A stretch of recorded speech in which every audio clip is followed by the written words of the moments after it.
պիտի ինքներս որոշենք ինչ ենք ուզում եւ ով ենք։ Ոմանք գնում են դեպի արևմուտք, ոմանք դեպի արևելք, ոմանք դեպի անցյալն են գնում, ոմանք դեպի ապագան եւ ավտոբուսի համարը այդպես էլ գրված է. ես գնում եմ դեպի անցյալ, ես գնում եմ դեպի ապագա եւ այլն։ Կոլեկտիվ մակարդակում համակերպվել ենք այն մտքի հետ, որ մեզ պիտի ասեն։ Մենք սովորենք վիճել։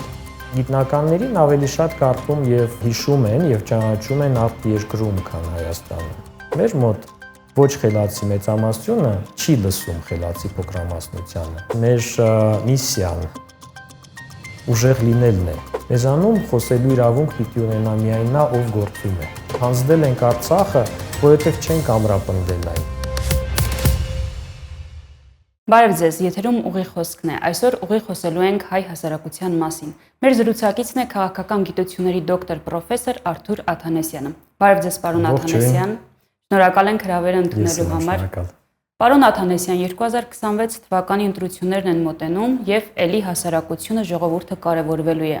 Երբ լսում ենք իշխանությունից եկող հաղորդագրությունը, եթե վերցանենք, ապա այսպիսի պատկեր ենք ստանում. ժողովուրդ, դու վատն ես, դու անգրակետ ես, դու պարտված ես, բայց քո քվեն կարող է կարևոր լինել։ Այս դեպքում, այս իրավիճակում հասարակությունը ինչպես հավատա հայ իր ձայնի որոշիչ լինելուն։ Պետք է հարցնենք հասարակությանը ինչ է նա ուզում, եւ օբյեկտ չդառնալու համար սուբյեկտ պիտի լինես, ինքդ սուբյեկտ լինես։ Եվ իմ գոնե շփումը տարբեր մարդկանց հետ եւ տարբեր ուրեմն մենք դա անվանում ենք ստրատաներ, շերտեր հասարակության մեջ, բոլորը շատ մեծ դժվարությամբ են պատասխանում այն հարցին, թե ինչ են ուզում։ Ես շատ բարձ հարց եմ միշտ տալիս եմ, ասում եմ ինչ ես ուզում։ Երկու հարց կա, որոնց հայ մարդը միջին վիճակագրական շատ դժվար է պատասխանում, ով ես դու եւ ինչ ես ուզում։ Սրանք այնպիսի հարցեր են, որոնք մարդու կողմնորոշման մասին են խոսում, իր կարողությունների մասին են խոսում, իր պլանների մասին են խոսում։ Երազանք բառը ավելի բարդ երևույթ է, ինչի մասին է երազում մարդ, եւ իմ գործընկերներից ոմանք արդեն վաղուց ախտորոշել են մեր հասարակությանը որպես երազանք չունեցող, չերազող հասարակություն։ Իսկ երազանքն է, որ ռազմավարության հիմք է դառնում, ստրատեգիական մտածողության հիմք է դառնում, էլի չփնովելով, այլ բնութագրելով մեր հասարակությանը, չեզոք օբյեկտիվ եւ նաեւ մի փոքր հոգատար ձևով, որովհետեւ խոսքը մեր հասարակության մասին է։ Ցավոք ի դեպ հոգատարությունը իշխանությունների գործելակերպում ոչ եղել է, ոչ կա, սեփական հասարակության հանդեպ հոգատարություն է պետք։ Դրանով է սեփական իշխանությունը տարբերվում այլ իշխանություններից։ Իսկապես այլ պետությունների իշխանությունները մեր հանդեպ չպետք է հոգատար լինեն։ Մենք պիտի հոգատար լինենք եւ դա չի եղել, այնպես որ մեր մոտեցումը հոգատար է, այսինքն փորձել հասկանալ եւ փորձել միասին գնալ որոշակի արդյունքների։ Եվ իսկապես այդ երկու հարցերի պատասխանը շատ բարդ է տրվում, ով եմ ես եւ ինչ եմ ուզում, եւ բնականաբար մինչեւ չգիտես եւ չես որոշել ինչ ես ուզում, քո փոխարեն ուրիշներն են որոշելու։ Եվ նորից ընտրություններից ընտրություն գալիս ենք այն եզրակացության, որ եւ վիճակի, երբ հասարակությանը ասում են, թե նա ով է, ձեր մտքում կար նաեւ նեգատիվը, որ դուք ոչինչ չեք կարող, ոչինչ չեք ուզում եւ այլն, եւ ասում են, թե ինչ է նա ուզում, ում է ուզում տվյալ դեպքում, կամ գոնե ինչը չի ուզում, եւ հետո ընտրություններից հետո նորից չեն հարցնում, բայց խնդիրը այն է, որ հասարակությունը եւ մարդ ինքը չպիտի ուրիշի կողմից դրդված որոշի, թե նա ով է եւ ինչ է ուզում, նա պիտի ինքնակողմնորոշվի։ Մարդու ինքնակայացումը դրանով է պայմանավորված։ Մենք պիտի ինքներս որոշենք ինչ ենք ուզում եւ ով ենք։ Ազգային մակարդակում եւ մեր քաղաքակրթական մակարդակում մենք իսկապես եւս չունենք այդ հարցերի հստակ միանշանակ պատասխան, ոմանք կասեն իսկ ինչու ունենանք, ճկուն լինելը լավ է, բայց ես այս ճկունությունը համեմատում եմ չկողմնորոշվածության հետ եւ անորոշության հետ եւ միշտ օրինակ եմ բերում, պատկերացրեք, որ դուք կանգառում նստած եք եւ երկու ուղություններով գնում են ավտոբուսներ։ Ոմանք գնում են դեպի արևմուտք, ոմանք դեպի արևելք, ոմանք դեպի անցյալն են գնում, ոմանք դեպի ապագան եւ ավտոբուսի համարը այդպես էլ գրված է. ես գնում եմ դեպի անցյալ, ես գնում եմ դեպի ապագա եւ այլն։ Եվ ահա մենք հավաքական հայը իր պատմության գոնե նոր ժամանակակից փուլում մնացել է այդ կանգառում նստած։ Նա բաց է թողնում այդ ավտոբուսները, մեկը գնում է դեպի արևելք,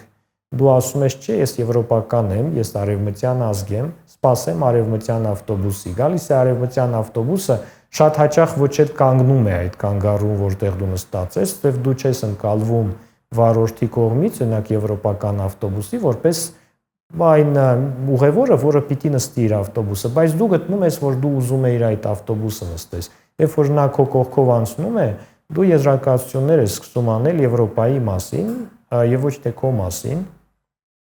սպասելով մեկ այլ ավտոբուսի։ Գալիս է օրինակ ռուսականը, դու նստում ես եւ սկսում ես փնովել վարորդին ամբողջ ճանապարհին եւ քեզ իջեցնում են։ Եվ ահա այսպիսին է հայ միջին վիճակագրական մարդը այսօր քաղաքականության մեջ։ Նա չի կողմնորոշվել եւ սպասում է ինչպես մինչեւ իրեն ուրիշը կողմնորոշի։ Իսկ ուրիշը դա անելու է իր շահերից ելնելով, այդ մասին միլիոն անգամ ասվել է բոլոր հարթակներում։ Եվ փաստորեն մենք երևի թե կոլեկտիվ մակարդակում համակերպվել ենք այն մտքի հետ, որ մեզ պիտի ասեն։ Եվս մի վատ գիծ մենք սովորենք վիճել։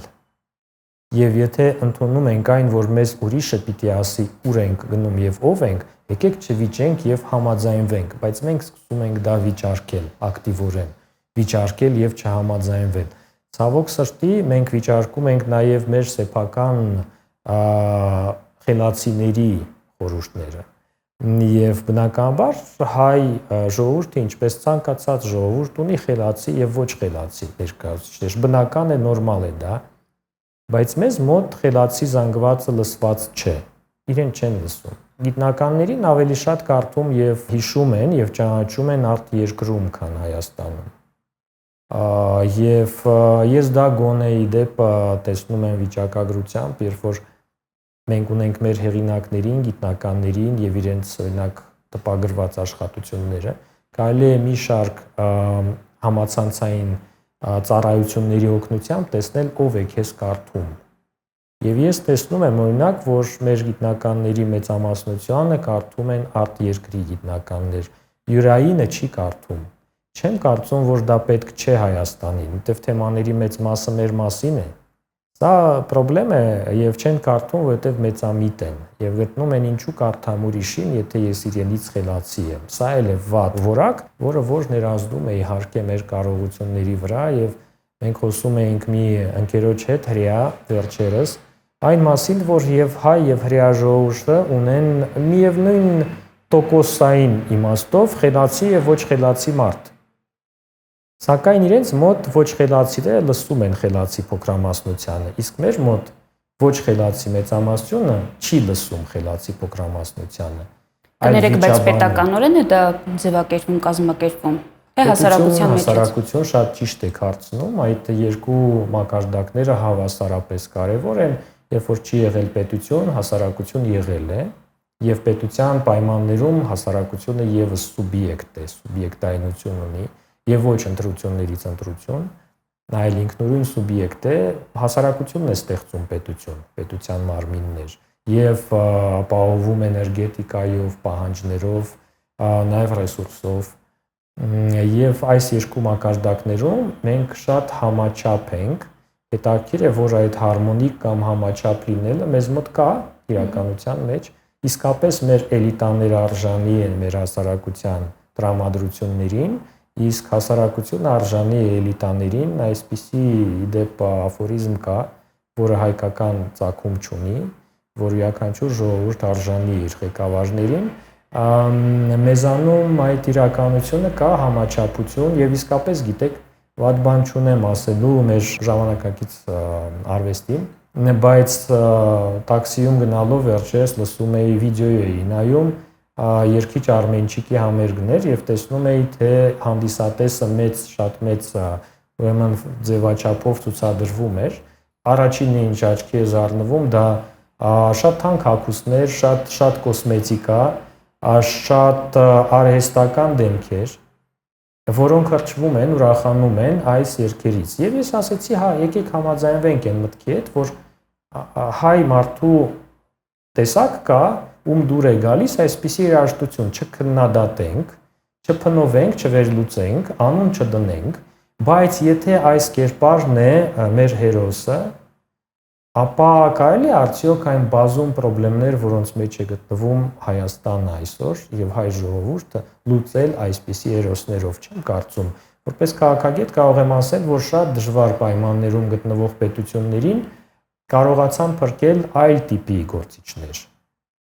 Զուսպ, խելացի, ոչ շատախոս, չգիտեմ, Բեն-Գուրիոնը Իսրայելում, կամ ասենք Աբրահամ Լինկոլնը Ամերիկայում։ Իրենց հանդիսատեսը ընտրողները այդպիսի յուղղոտ դեմքերով կանայք եւ տղամարդիկ թանկ կոստյումներով չէին, երբ որ իրենց մոտ պատերազմ էր գնում։ Եվ եթե մեզ դուր է գալիս տիպ հերոսի տիպ, որը որ մեզ կզվարճացնի, ապա հա, մենք այդպիսի տիպ կունենանք նաեւ քաղաքականության մեջ։ Այսօր մենք նրանից կդժգոհենք, վաղը կուրախանանք, երրորդ օրը ձեռք կառնենք, բայց մենք նրան ենք ուզում։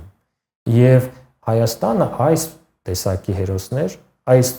քանակի խնդիրների պայմաններում չեն փրկելու, դա նորմալ է, դա բնական է։ Այսինքն մեզ հերոսներ ամեն դեպքում պետք են։ Հա, բայց մենք պիտի դրանց ուզենք եւ ինքներս էներգիա տանք դրանց եւ աջակցենք, ընտրենք դրանց։ Մենք պիտի ընտրենք, չգիտեմ, իսկապես հերոսներ, ովքեր գիտեն քաղաքականություն, գիտեն ռազմական գործ, գիտեն տնտեսություն, գյուղատնտեսություն նաեւ, եւ չեն փնովում հասարակությանը, այլ համագործակցում են եւ օգտագործում։ Շատ լավ, խոսեցիք անորոշությունից եւ չկողմնորոշված լինելուց, բայց եկեք ընդունենք, որ սա նաեւ վերևից եկող, հա, տրամադրություն է։ Այսինքն մարդը, միջին վիճակագրական հայը այսօր ինչ մտքեր ունի, եթե այսպես ընդհանուր նայենք պատկերին։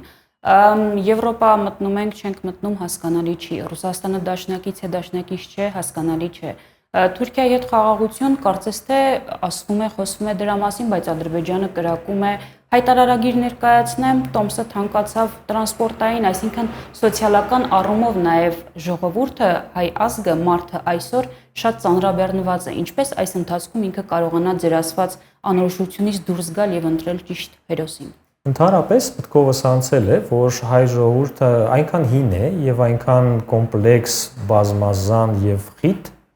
իր մշակույթով, իր պատմությամբ, որ թվում է, թե ամբողջ մարդկության պատմության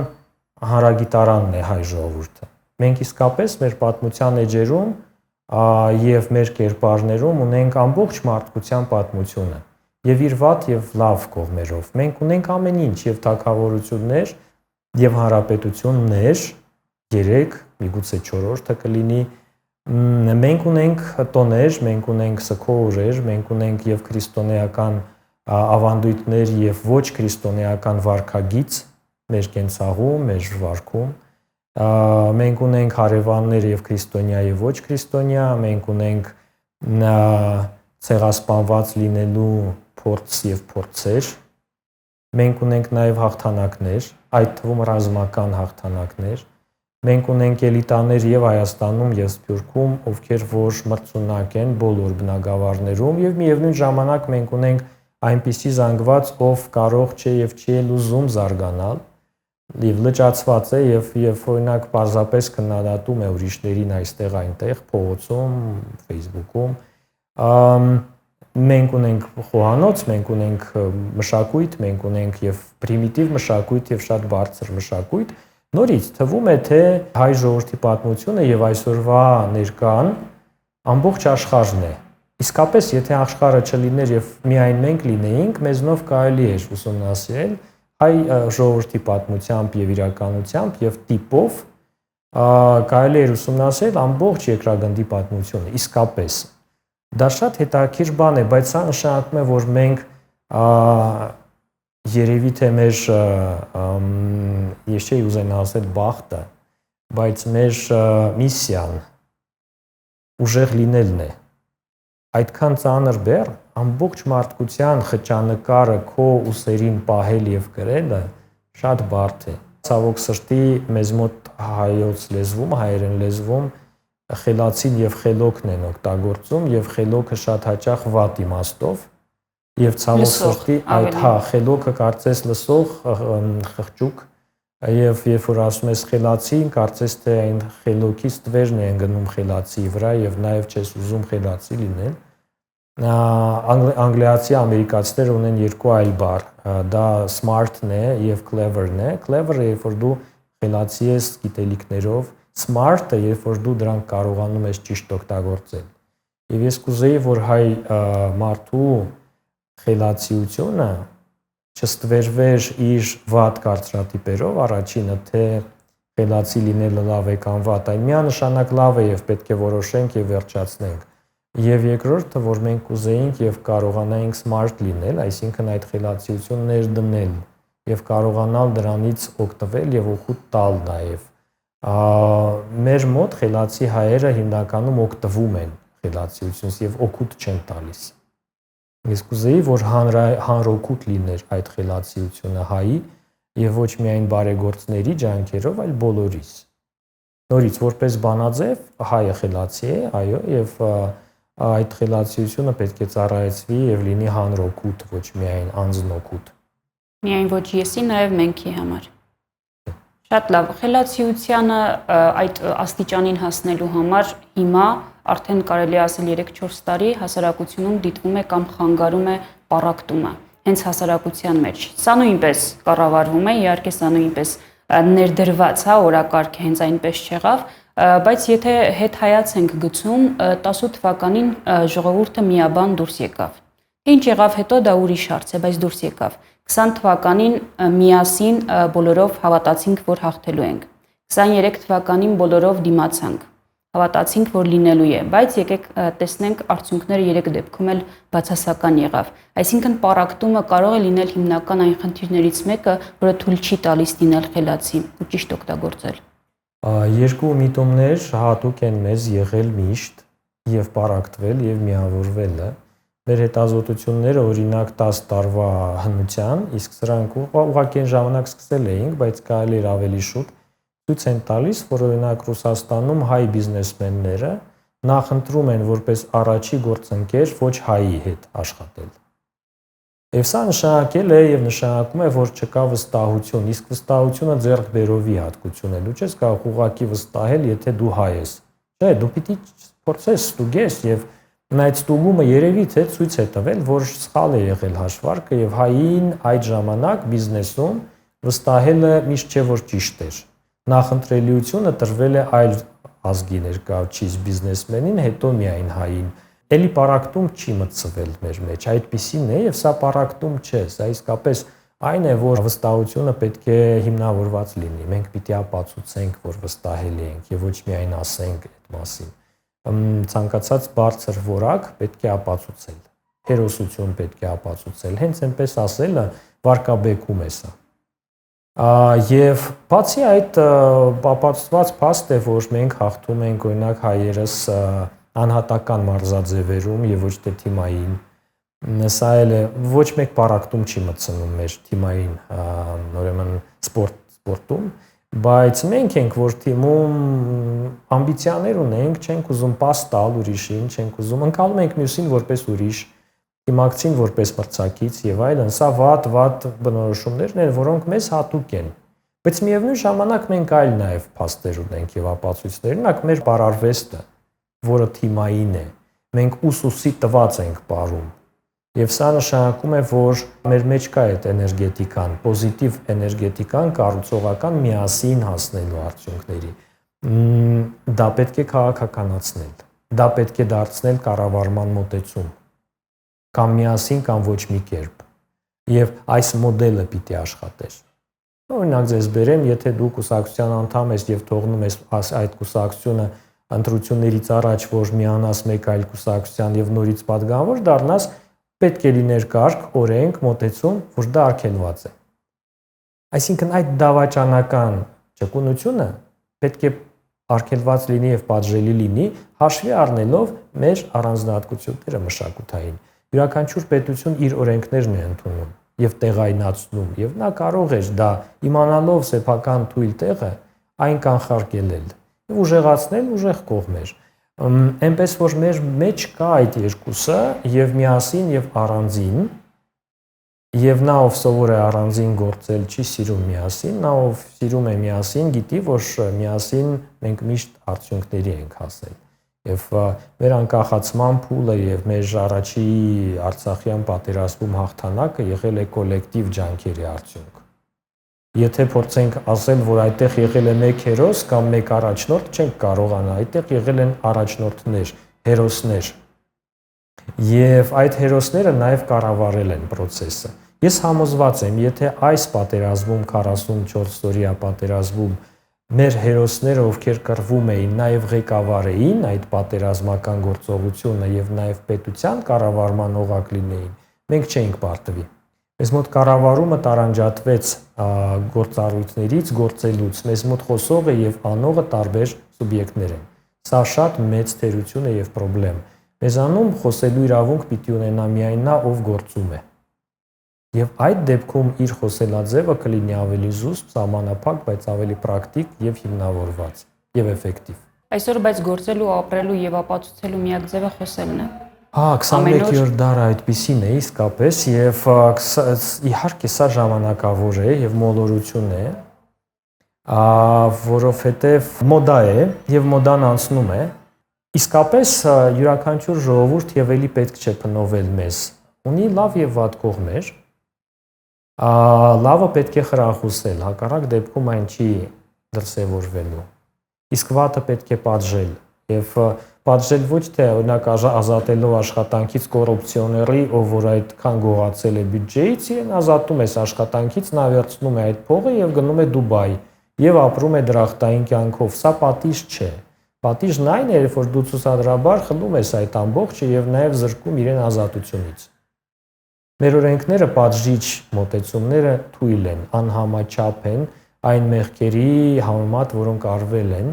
եւ փաստորեն, երբ որ դու պատժվում ես կամ չես պատժվում, իսկ եթե պատժվում ես, ապա դա անհամաչափ է քո մեղքերին, մեղքը դառնում է օրինական։ Եվ այսպիսին է նաեւ մեր իրականությունը, մենք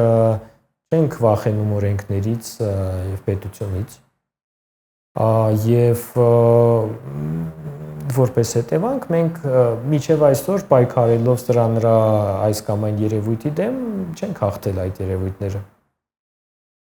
Մեզ մոտ ինչպես նախկինում, այնպես էլ այսօր կա եւ կոռուպցիա, եւ ծանոթ բարեկամ եւ այլն, մեր ուսանողները չեն հավատում, որ կարող են գիտելիքներով աշխատանքի անցնել։ Եվ այդ չհավատալը օբյեկտիվ պատճառներ ունի, ոչ թե իրենց վախերն են միայն։ Իրենք տեսնում են օրինակներ, երբ որ մարդ ստանում է պաշտոններ առանց ունենալու համապատասխան գիտելիքներ, կարողություններ եւ հիասթափվում են։ Դա բայց միշտ է եղել մերօրյա խնդիր չէ միայն։ Այո, եւ երբ որ մենք ասում ենք 21-րդ դարում պետք է քեզ ցուցադրես, հա, մոդան է փոխվել, բայց ըստ էության երևույթները մնացել են նույնը։ Պարզապես ցուցադրվում են այլ կերպ եւ ստեղծվել է մի այսպիսի թվացial տպավորություն, որ դու կարող ես ցուցադրելով քեզ